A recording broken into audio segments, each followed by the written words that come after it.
Okay, did I get my presentations? Can you see the right thing? Yes. Okay, great. Okay. Good evening. My name is Larissa Armstrong. I am the Assistant Director at the Ecology Action Center, and I also manage all of our energy programs. Hi, Jan. um, so I'm going to briefly go over, just give some general overview of the Ecology Action Center in case anyone isn't familiar with our other types of programming, and then I'll get into the meat and potatoes of home energy efficiency and weatherization. So the Ecology Action Center has been operating in Bloomington Normal since 1971. We started out with a few volunteers just organizing a recycling drive. That became really popular, and we started doing drives every year. And then we kind of morphed into our original organization, which was called Operation Recycle. We were the first organization to provide recycling to the Bloomington Normal community. Our building is the cute little house that's sandwiched in between the Normal Public Library and the Heartland Bank building in Uptown Normal. And in the 90s, when the municipalities took over recycling services for residents, we sort of morphed into what we are today, which is the primary resource for sustainability and environmental issues in McLean County. So we provide outreach and education to the community and technical services on a variety of topics. Waste reduction and recycling is still one of our main go-to program areas. Anytime that you have a question about how to properly recycle something, we are the people that you should ask. Recycle Coach, which is here. I don't know if you can actually see my mouse, but Recycle Coach is an app that you can access on your phone, or you can access it on our website at recyclebn.org. It has a search function, so you can actually type in, like, say you've got some old shoes and you don't know if you can recycle them or if you just throw them away. You could type in shoes and it will tell you whether or not it's garbage or something that can go in the recycling. We also have information about composting, both how to compost in your backyard and also a newer program called BN Community Composting, which is a subscription-based program where you can compost any food item at a drop-off kiosk. And then we also host regular household hazardous waste collection events for the community. We also offer clean water programming. This is really around reducing stormwater runoff pollution. So all of the programs that we offer offer opportunities to reduce that type of pollution. So we have mcleanwater.org is our website that takes you to a clean water clearinghouse website. So a lot of information about our local watersheds, about threats to public water safety, and ways that we can mitigate water pollution. Sugar Creek Stewards is a volunteer effort where we are working to increase the health of the Sugar Creek Storm Bank. So that's something where we're removing invasive species and making more room for native plants. We offer rain barrel workshops where people can build their own rain barrels. We usually offer those starting in the early spring and through the fall. Yard Smart is our sustainable gardening program, and that helps people figure out ways to reduce their need for synthetic chemicals in their garden. And then lastly, we do something called storm drain stenciling. This is a fun volunteer activity where people go around town with us, spray paint stencils next to storm drains that says drains to stream, keep it clean. And then we hand out door flyers in the neighborhoods that we're stenciling that have information about what stormwater pollution is and how we can prevent it. We have one of our newer program areas. We've been doing a lot more work in clean air. So we have now done 2 McLean County greenhouse gas emissions surveys. Part of the reason why we're doing this is if you see that chart over on the right here, in 2008, there used to be a higher ozone standard. That's what this purple line is here. That's in 2015, the ozone standard changed. It lowered to 0.07 parts per million. Now, in the past, before 2015, the Bloomington Normal community exceeded that amount of ozone 3 different times, according to the data that we have collected. So that means that we have the potential to do that again. So we did these 2 greenhouse gas inventories to get a baseline for what our greenhouse gas consumption is in the community. And now we're working on a plan to figure out ways that we can mitigate that to basically ensure that we never reach non-attainment. One of the programs that help us do that is our new Tree Corps program. It is about 3 years old now, and we are planting 10,000 trees in McLean County every year, basically to sequester carbon, increase oxygen production, and also provide increased habitat for birds and pollinators. And then to talk about what you're actually here to hear about instead of me rambling about these other things. BN Energy Bright is our energy efficiency program. It is funded in part by the city of Bloomington and the town of Normal. And through this program, we offer both educational programs like this and also low-cost energy audits for Bloomington or Normal residents. McLean County residents that don't live in Bloomington or Normal can also access the service, but we do have to charge full price for the energy audit because it's not supplemented by the county. So I am actually, as I mentioned before, I'm the person that manages the BN Energy Bright program. I am a Building Performance Institute certified building performance analyst and energy auditor. So now we're gonna kind of talk about what energy is, what some of the issues are that we commonly find in homes, and ways that we can reduce that. So I think one of the key things is understanding energy consumption in the first place. So even though energy efficiency is increasing, so has our annual average energy usage. Household energy usage continues to rise. This particular chart shows a decline in 2020. This is US total energy consumption, so it's not just residential, it also includes commercial.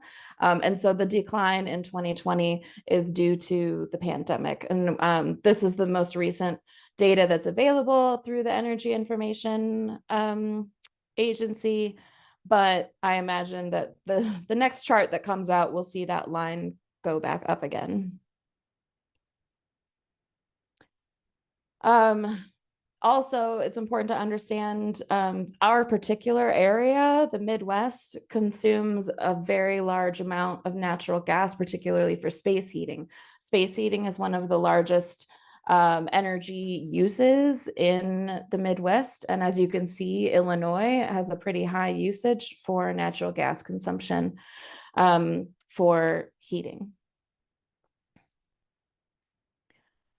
Energy consumption also fluctuates based on the season. So on the right-hand side, you see 2 charts. These are basically mapping out residential. The top one is mapping out residential electricity usage monthly with the bars. The bars are the usage, and the green line is showing what we call cooling degree days. So that's an average. It takes a little bit to explain the data, but that's basically showing the average number of days in which the heat is above where you need to cool. It's above 65 degrees, which would require us to kind of turn on the air conditioning. So in this particular chart, you can see that the electricity usage is lining up pretty closely with what we would expect the weather to be. But these few months in the winter, the bars are a little bit higher than what the cooling degree days are. I see that a lot when I do energy bill analysis, when I'm doing energy audits for people. That is because we spend more time at home in the winter. We have more lights on because it gets dark out by 5 p.m. So our base load consumption, or the amount of energy that we're using when we're not using energy for heating and cooling, is a little bit higher because we're using more of those like everyday essential forms of electricity. The bottom chart is basically the reverse. It's showing therm usage for heating, for natural gas heating, and that's mapped against heating degree days, or days when the temperature average is lower than 65 degrees. So again, the base load is the average energy consumed for the 3 months generally that a resident is not using heating or cooling. So these are kind of some of the areas that I'm going to talk about in the presentation that are the main areas for potential energy inefficiency. So heating, that really just means that there are seasonal efficiencies for fossil fuel systems. So for fossil fuel furnaces primarily, and boilers, that range from 30 to 95%. So that just means that we have a wide range of efficiency levels in our heating systems. Air leakage, that a lot of air leakage is one of the main sources of inefficiency in a home. A lot of air infiltrates from the outside. That means that our heating and cooling systems have to condition that air for our comfort. And at the same time, the air that we are conditioning often exfiltrates to the outdoors. So that creates more of a burden on our heating and cooling systems.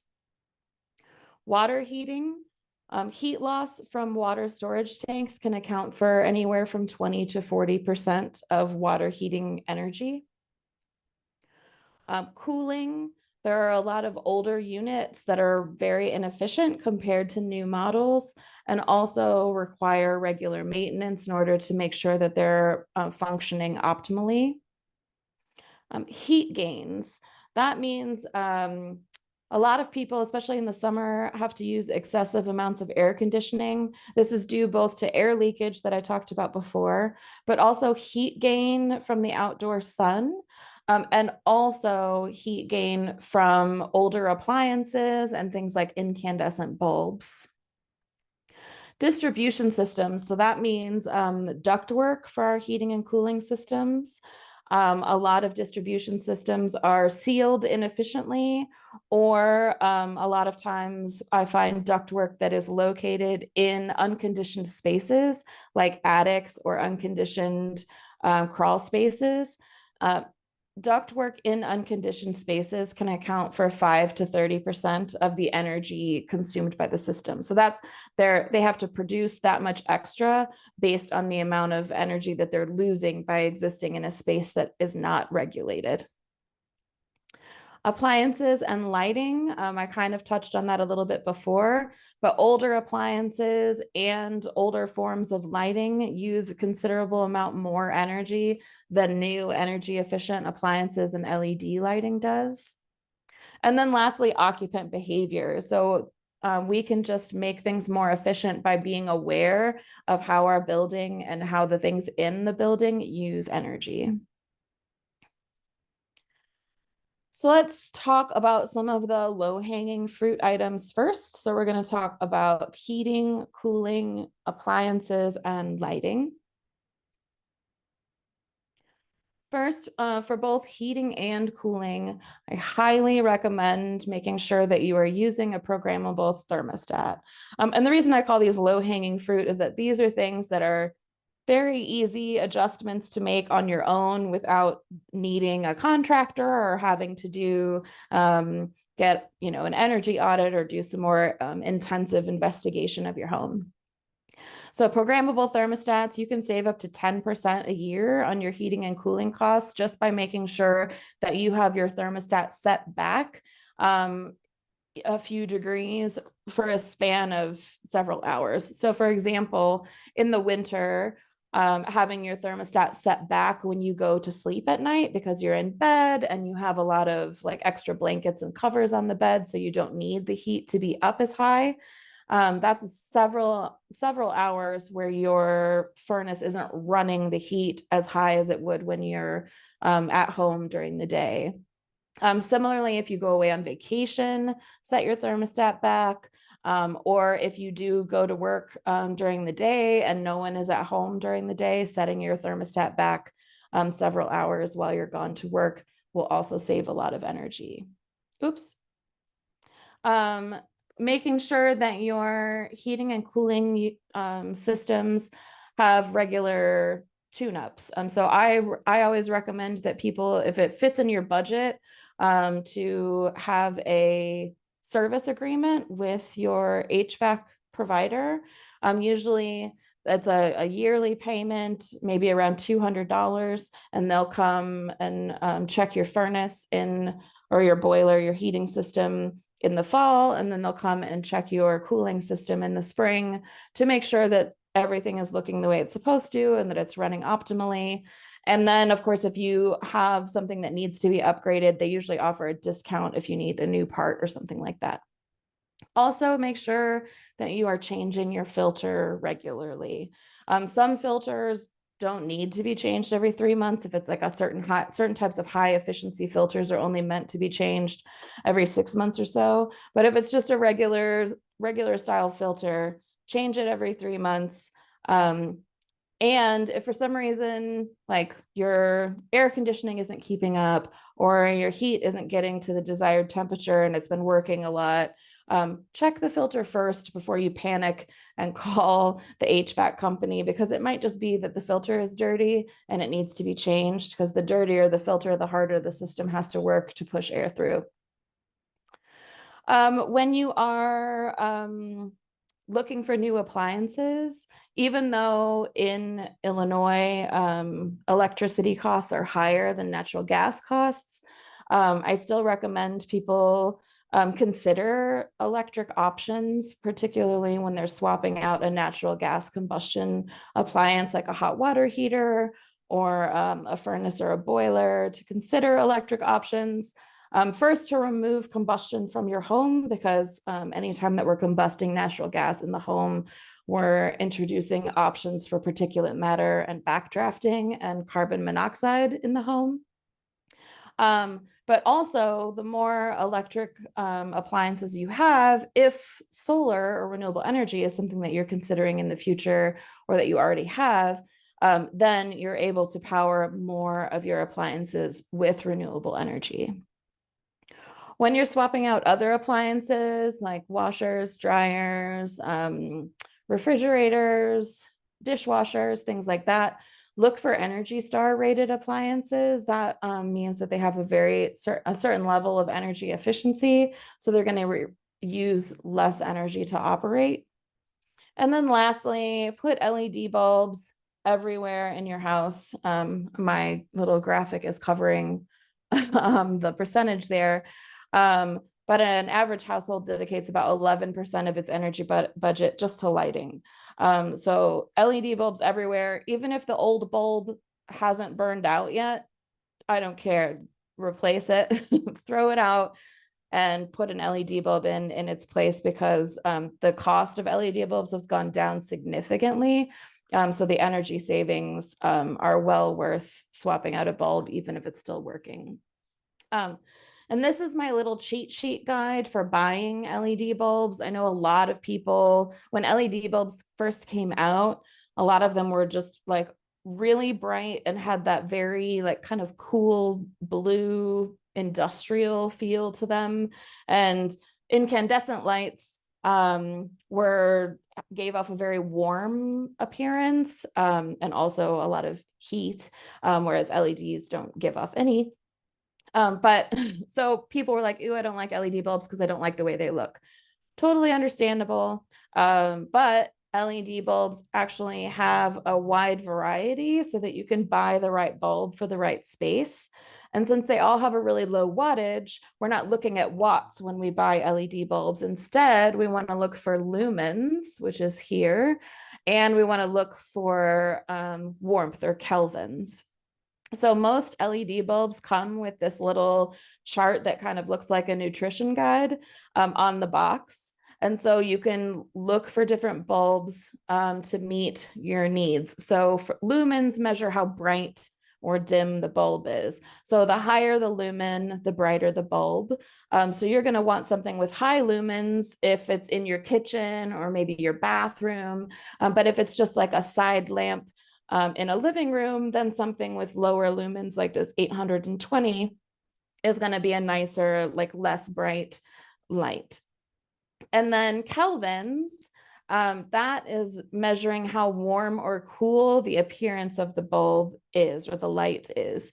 So this chart here shows that basically anything under 350 3,500 kelvins, anything lower than that is going to be a nice warm soft light, and anything above 3,500 is going to be a cooler blue light. And so this little chart shows that obviously the 3,500 and under is really great for households.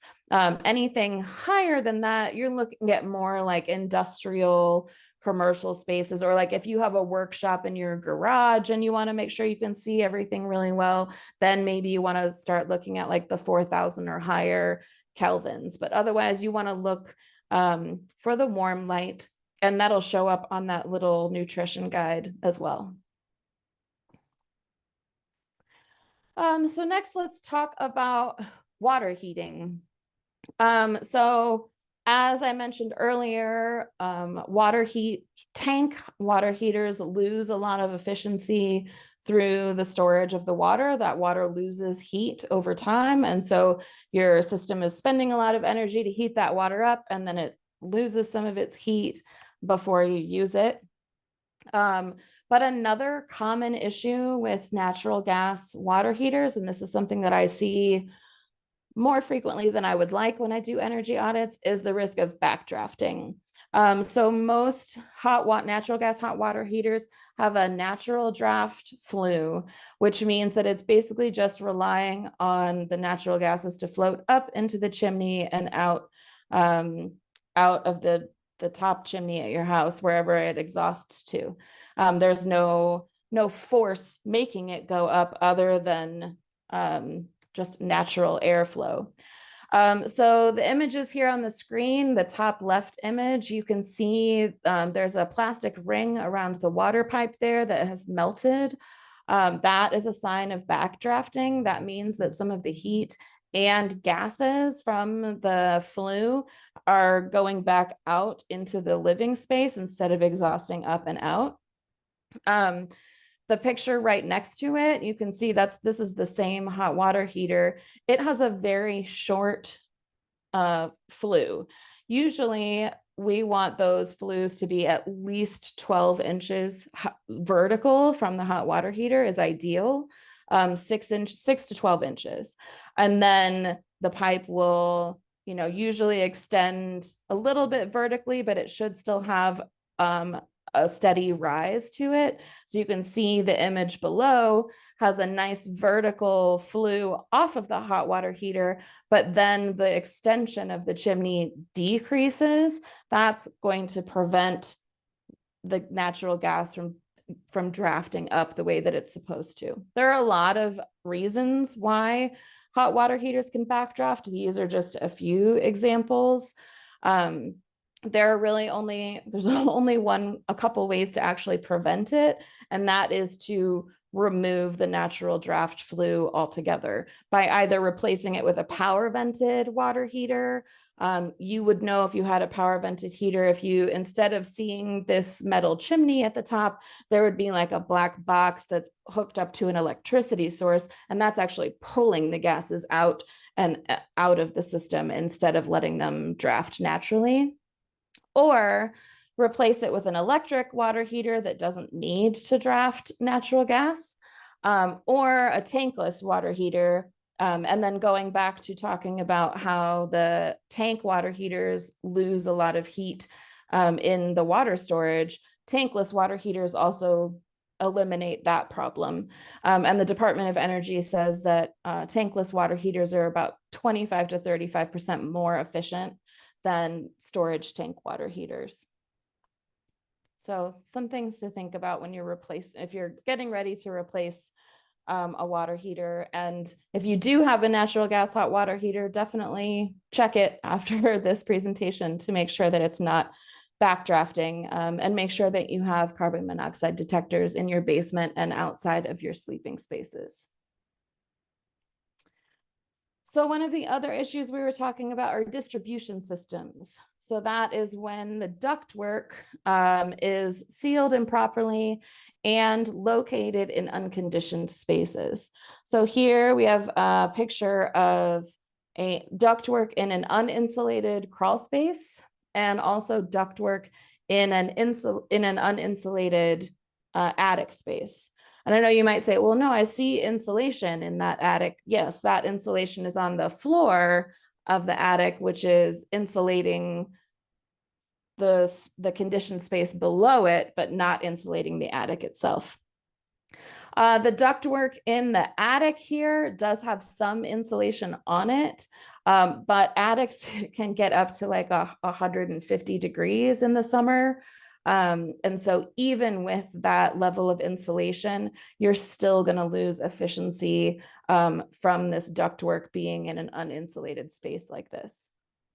If your ductwork is in your attic and your attic is not part of your conditioned space, making sure that the insulation is buried, or the ductwork is buried underneath the insulation, or insulating it with spray foam insulation. There are some other options to insulate it more efficiently to make sure that you're losing less energy. In an uninsulated crawl space, the crawl space should probably be insulated, or the ductwork should be. But most uninsulated crawl spaces are connected to conditioned parts of the living space. So one of the easiest solutions is just to bring the ductwork into the conditioned space of your home. Oh, I knew that was going to happen. Motion sensor light, there we go.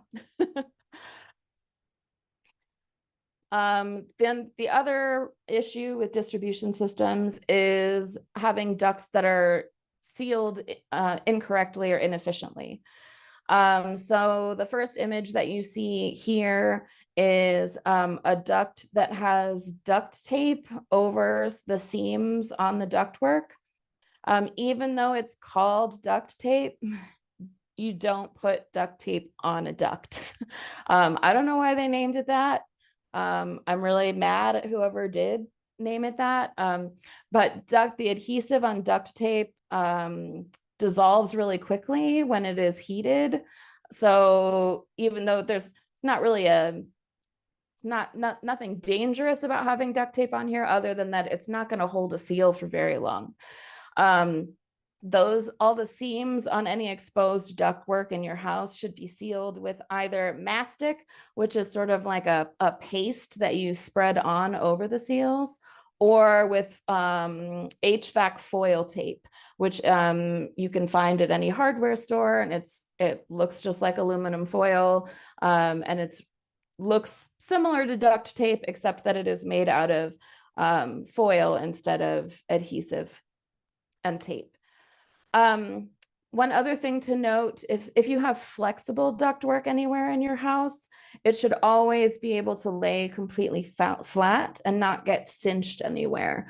So this image here on the slide shows the ductwork has been put up and over, and then there's a strap kind of holding it in place, but that is cutting off some of the airflow for the duct, which is going to make it work less efficiently, which is going to make the system work harder, which means you're using more energy. Okay, so now for the big complicated part, the building envelope. This is the part where we see the most air leakage, and also, unfortunately, some of the spots are the hardest to fix. So the pressure boundary, there's two elements of your building envelope, a pressure boundary and a thermal boundary, and they should always be contiguous. They should be the same. The pressure boundary is basically what air seals your home, which prevents air from passing from unconditioned space into conditioned space. And the thermal boundary is where your insulation should be, which is basically preventing heat or cool from passing from, excuse me, unconditioned space to conditioned space. So a lot of, one of the primary forms of a pressure boundary in most homes is like drywall, for example. So you have an exterior wall with studs, you have insulation, and then you have drywall. And that is creating a thermal boundary and an air boundary. But any time that there are gaps, for, let's say, we got to run pipes from the outside to the inside. We've got to run cable from the basement to the upstairs. Anytime that we are creating space to move something from one area of the home to another, we are creating gaps in our thermal and pressure boundaries. Buildings work with something called stack effect. And this is the way that air moves through a building. So in the winter, the heated warm air in your house is less dense. And so it rises up and tries to escape out of the top of the house. But anytime that air leaves, the same amount of air has to replace it. And so cool air tries to creep in at the bottom. In the summer, the reverse happens. The cool, conditioned air in our house sinks down to the bottom, and warm air tries to replace it from the top. In the summer, the stack effect isn't quite as severe because the temperature difference between the outside and inside isn't quite as great as in the winter when we're, heating the indoors to like 70 degrees and it's 30 outside, whereas in the summer it's like 80 degrees outside and we're cooling the house to 74 or whatever. But so that is how air moves through our home. And so typically the top and the bottom are the places where we want to concentrate most of our efforts for both insulating and air sealing. This diagram kind of shows some common spaces where air leaks in and air leaks out. So the red arrows are showing spaces where air is leaking out of the house, and the blue arrows are showing spaces where air can leak in. So like in the kitchen, this is, it looks like it's the window, but it's probably more from under the sink where the plumbing is. Sill plates inside the wall of the house, vent fans, the dryer vent, an outdoor faucet that might not be sealed very well. Where this air conditioning pipe is going in, I almost always, when I'm energy auditing a house, any air sealing or caulking that was originally around where the air conditioning lines go in has deteriorated. And so there's a big gap right there. So, the next time that you're outside, just like walk around the perimeter of your house, look around the base of the house and look for all of the places where things from the outside are going in, your spigot, your natural gas line, your air conditioning, and look at all of those penetrations to see if that hole is sealed or not.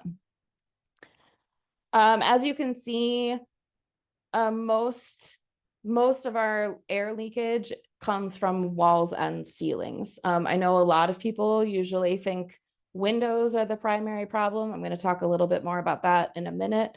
But most of the air leakage that we see in a home is coming from like the shell of the home. So we can talk a little bit more specifically about some envelope weaknesses. So these are areas of the home. So for example, like porches or protruding or indented windows, areas of the house that anywhere that creates an angle in your home's construction can create a space where the thermal boundary and the pressure boundary have gaps. So in this image here, you can see a box window that sticks out. And then if you look at the underside of it, it's just a little bit of wood. It's not sealed at all. And it doesn't have any insulation. When I audited this house and did the blower door with infrared imaging inside, this is actually on the other side of it. There's some built-in cabinets in their dining room, and the underneath of that entire section, tons of cold air was leaking in. And then some other examples, attached garages that can create issues with living spaces, particularly if there's a living space directly next to or above an attached garage. That can create some areas where there's improper air sealing and insulation. And then crawl spaces and basements that are connected to the outdoors. What does that mean? So there's an example in this picture here. This is a crawl space that is underneath the front porch of a house. And then those three little spots that look like a window, that's just open to the outside. So it's not a window. Those are just like little vents to the outside. But this space is connected directly to a basement. It's not insulated at all. There's no insulation or barrier between that space and the basement. So this is basically just like having an open window in your house all year round. So that is what that means. If you have a crawl space or a section of your, it's mostly crawl spaces that I see this, but if you have a crawl space that has vents in it that go to the outdoors, close them and seal them up, because in our climate, we do not need vented crawl spaces. So as I mentioned before, a lot of people think that windows are one of the main sources of air leaks in their home. Sometimes they can be if the window is really old, or if it is a double paned window, but it's like foggy on the inside, which means that the gas barrier on the inside has failed. Then yes, there can be leaky windows. But oftentimes in the winter, we think a window is leaking when really what's happening is that the surface of a window is colder because it's glass. And so when we stand next to it, we actually radiate our own body temperature to the cold surface, and that makes us feel cooler. And secondly, because the window pane is cold, it actually does cool the air right next to the window, and that cool air sinks and warm air gets pulled down from the ceiling, and it creates a small little convective loop right next to the window that can make it feel like it's drafty, even if it's not. So something to keep in mind, obviously sometimes windows do fail or break, or their seals stop working and you do need to replace them. But a lot of times people call me to their house and I come look and they say, well, my windows are really drafty and I just want you to check them. I think I need to get them all replaced. And I do a blower door test and we walk around and there's no air coming from any of the windows because they're not leaky at all. So I get to save people a lot of money that way, because window replacement is expensive. So when we're thinking about our thermal boundary and our pressure boundary, and that feels kind of daunting, what do we do? I always say start high and then go low, right? So seal up any air leaks that are obvious. Start with your attic floor. If you have insulation in your attic, but you have a lot of like recessed lights on the second floor, a lot of times the recessed lights aren't sealed properly. They're just insulation on top of them. So I see a lot of leaks from recessed lights. I see a lot of leaks around attic access points. And also I see a lot of inadequate insulation in the attic space or in the basement. Also adding insulation to the attic, crawl space, and the basement will help. And then you can increase the efficiency of doors and windows. Make sure you have storm windows, make sure you have storm doors. Those can reduce heat loss significantly. So when you're thinking about insulation, again, what are the best places to insulate? You want the insulation to hopefully be continuous all the way around. And then some spaces, unconditioned spaces, are basically spaces that are not heated or cooled. So if you have space in your home that has heating and cooling in it, then that should be inside your thermal boundary. So this little image just shows like a heated porch that either could or could not be insulated. But I would say if you're adding heat to it, it should be insulated. How do you know how much to insulate? Different types of insulation have different, what we call R values. R stands for resistance. So that just means it's resistance to heat or cold, basically like how much is it going to insulate? Attic floors should be insulated to R49. And walls should be insulated to R20, and so should basements and crawl spaces. The chart on the left shows what the R value is per inch of insulation for different types of insulation. So for example, if your attic is insulated with fiberglass batt insulation, which is like the pink stuff that comes in rolls and just like lays out flat, it looks like pink cotton candy, but don't eat it. Then you would need 15 inches of fiberglass batt insulation on your attic floor to reach an R49 insulation level, for example. When you insulate your attic, make sure that you include the attic access point. So that can either be a hatch in the ceiling. Some people have, in older homes, have a walk-up attic. That's a door that leads to stairs. There's some different options for that. If you have a pull down attic access with stairs that fold out, they make like boxes that you can, foam boxes that you can put over the whole hatch in the attic. For like in this image, it's just a little panel. I always recommend that people cut rigid foam board insulation and actually attach it to the attic facing side of the panel so that if you open the panel and move it, the insulation stays with it. A lot of times I find just like a piece of batt insulation that was like laid on top of it, but then anytime you open it, you can't make sure that the batt insulation stays with it when you close it.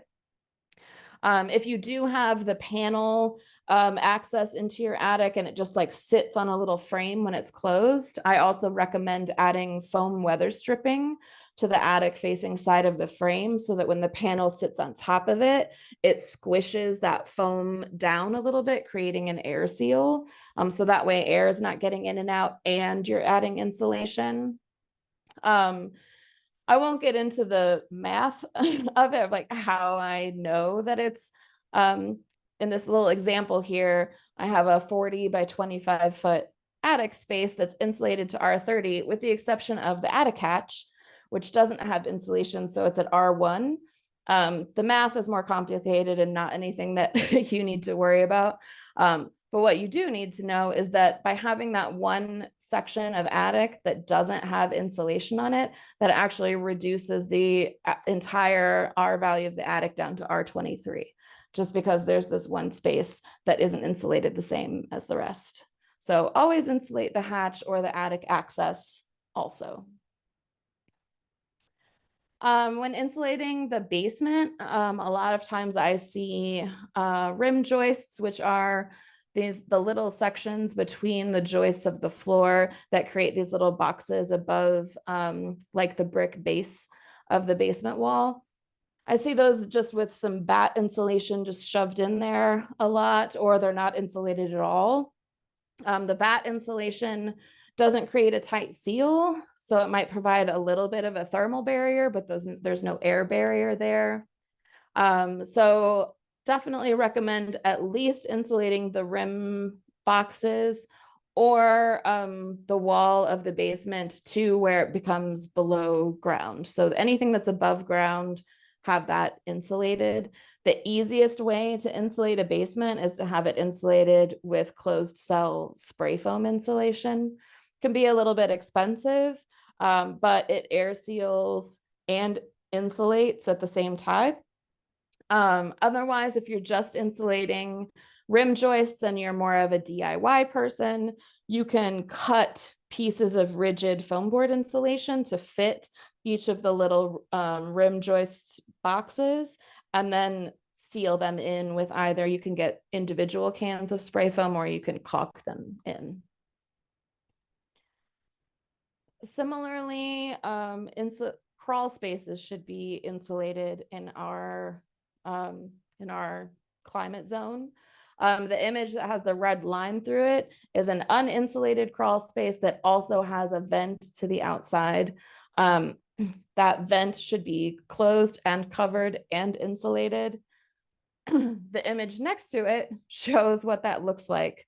So crawl spaces also need something called a vapor barrier that covers the floor of the space, and then should go up the walls about at least 6 inches. And the vapor barrier should overlap by 12 inches across the floor as well. And then you can then insulate the space with spray foam up the walls on top of the vapor barrier.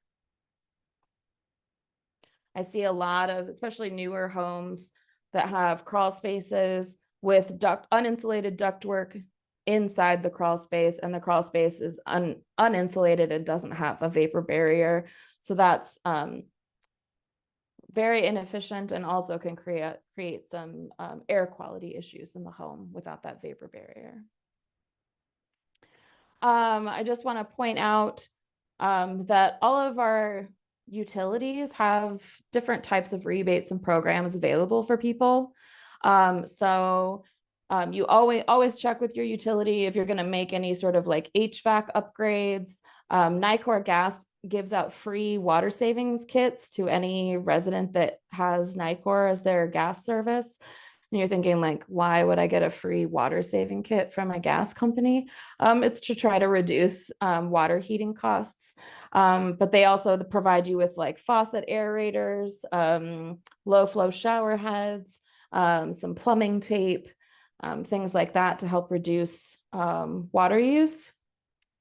And then Ameren and Nicor are also working on, have a program for income qualifying residents in Bloomington and Normal, where they will do a complete home energy audit and weatherization and air sealing upgrades for free.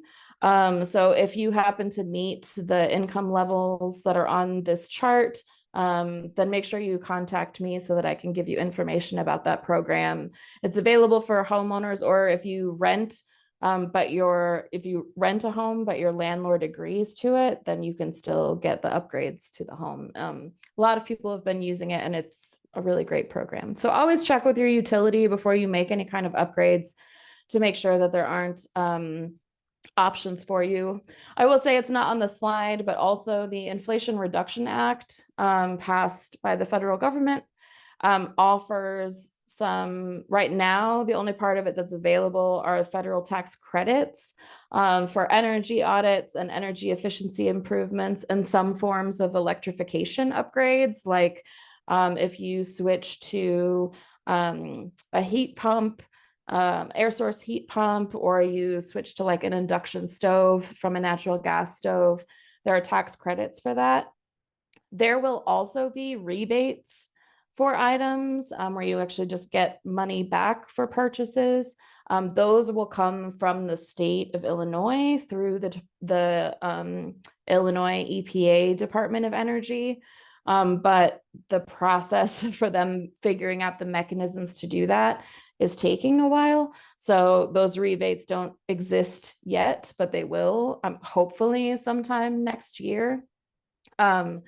if I can give you some more information about the Ecology Action Center in a minute, but when those rebates do become available, I'm on like a list where I get email updates from the EPA, the Illinois EPA, about that. So as soon as those rebates are available, the Ecology Action Center will be sharing information on our social media and through our e-newsletter about that, so that people know how to take advantage of that program. And again, that's for similar things like upgrading to an air source heat pump or a heat pump water heater or an induction stove, things like that. And lastly, if this all sounds daunting, or you're not sure where to start, or you want some help identifying some of these problems, you can contact the Ecology Action Center and I can come and do an energy audit for your house, complete with diagnostic testing. You see there, that's a picture of a blower door. A blower door depressurizes your home. And then any air, so it calculates what your air exchange rate is for the home. So I can see how leaky or not it is based on the numbers that it produces. But then also we can walk around the home while the blower door is running and pinpoint areas where you have air leakage. And in the winter, it's great because I can use it in combination with an infrared camera. So it's really easy to see areas where there's gaps in insulation or areas where air is leaking in. So again, the diagnostic testing energy audit is only $80 for Bloomington or Normal residents, and then a little bit higher if you live in McLean County, but I think still worth the investment. And we do have options for people who have financial burden who don't think that they can pay for the service. We're happy to talk about that as well. Here is my contact information. You can also go to ecologyactioncenter.org to sign up for our e-newsletter if you want more information. You can also follow us on Facebook. We post weekly energy savings tips along with recycling tips and composting tips and clean water tips and all of the things. So thank you very much for listening to me talk. And if you have any questions, I will happily answer them.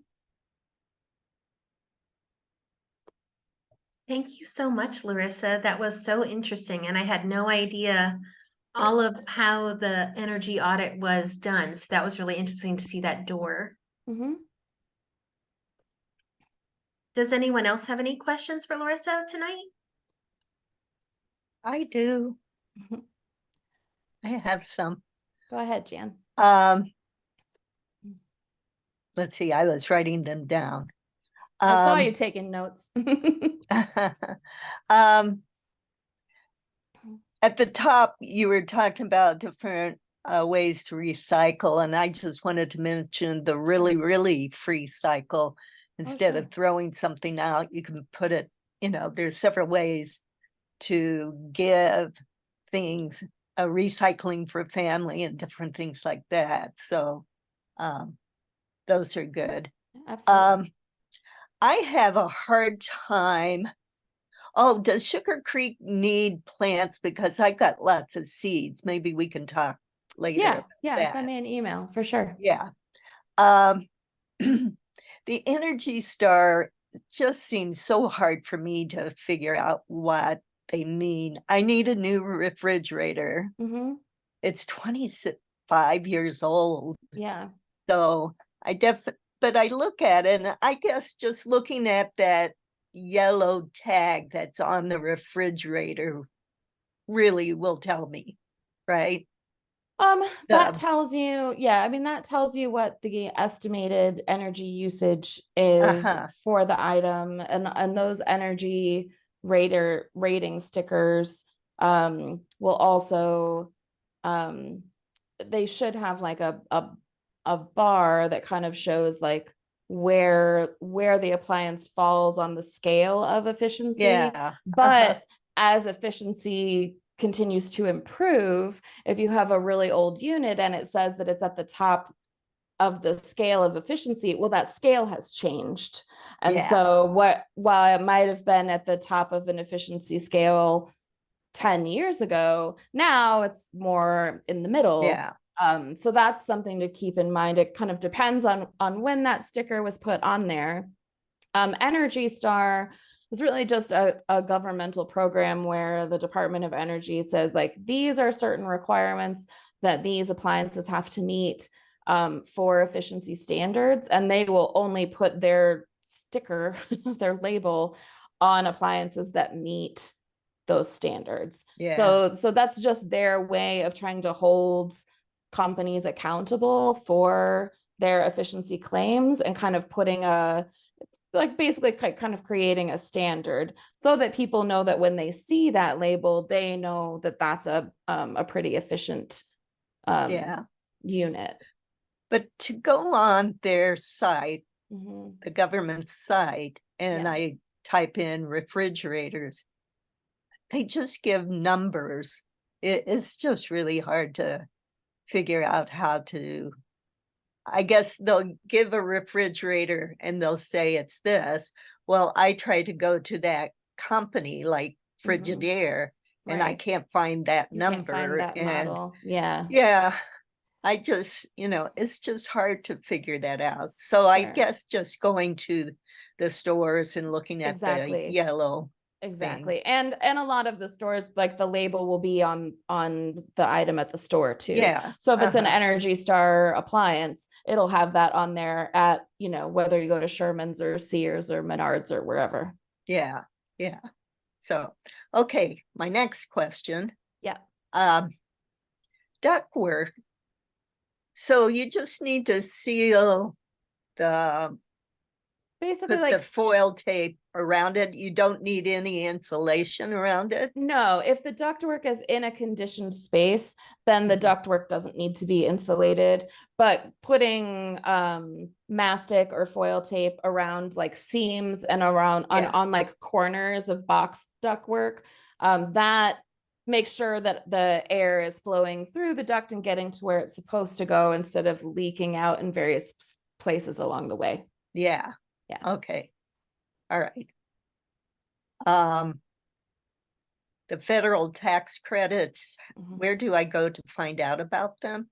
For right now. Yeah, the IRS has a section about the current federal tax credits, and it'll list both the tax credit information for solar and also the tax credit information for the Inflation Reduction Act. And it should have, I forget what the cap is off the top of my head, but it'll list kind of what the tax credit cap is for, depending on what which energy efficiency services you're talking about. Okay. I do want to say that I did through Ameren, I worked with Todd Abercrombie. Yes, Todd is the person that's doing all the audits in our area for the Ameren NICOR program. Yeah. And so through that, I got my my attic to R49. Awesome. We insulated the walls through the inside, so what. Yeah.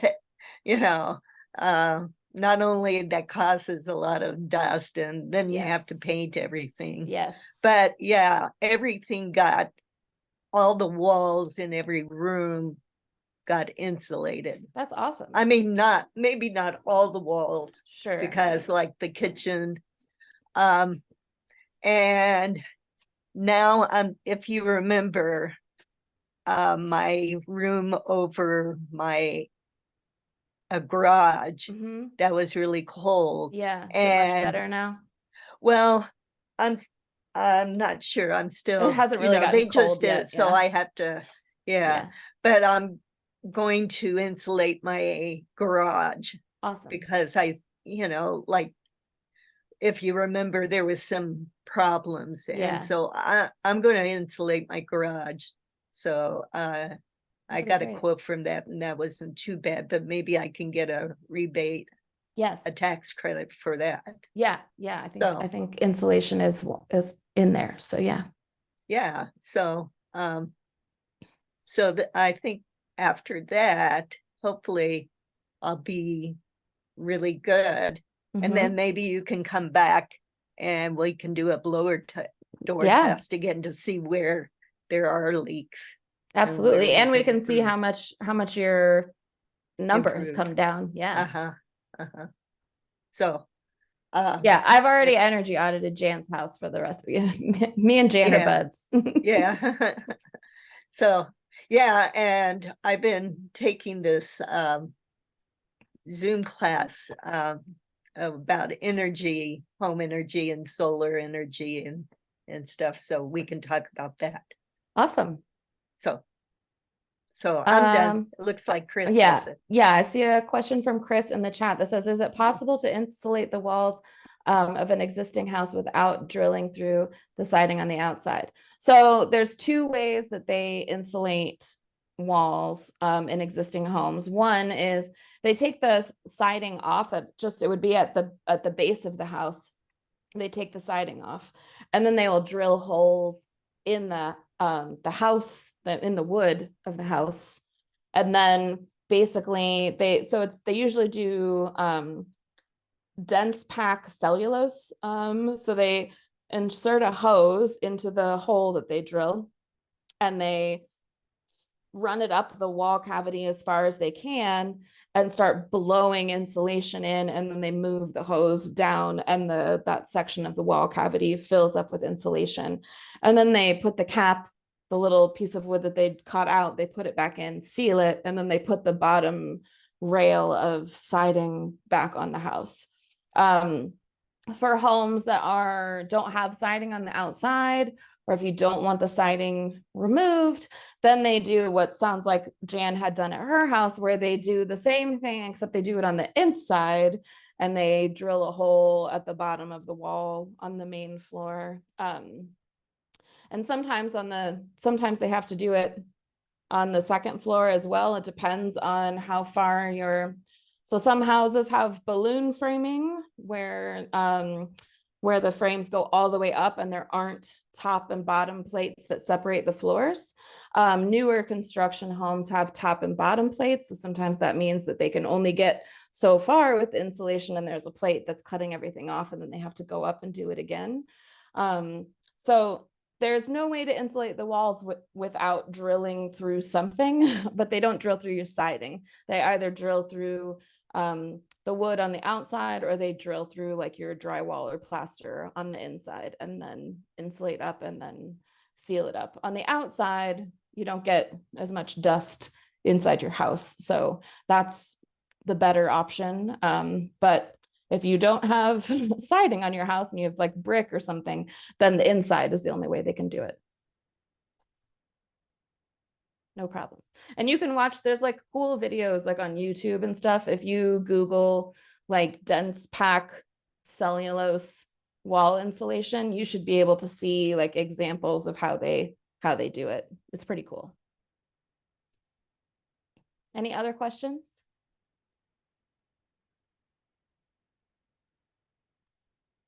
Okay. Thank you everyone for joining us. Larissa, thank you so much for coming and talking to us. It was really a pleasure.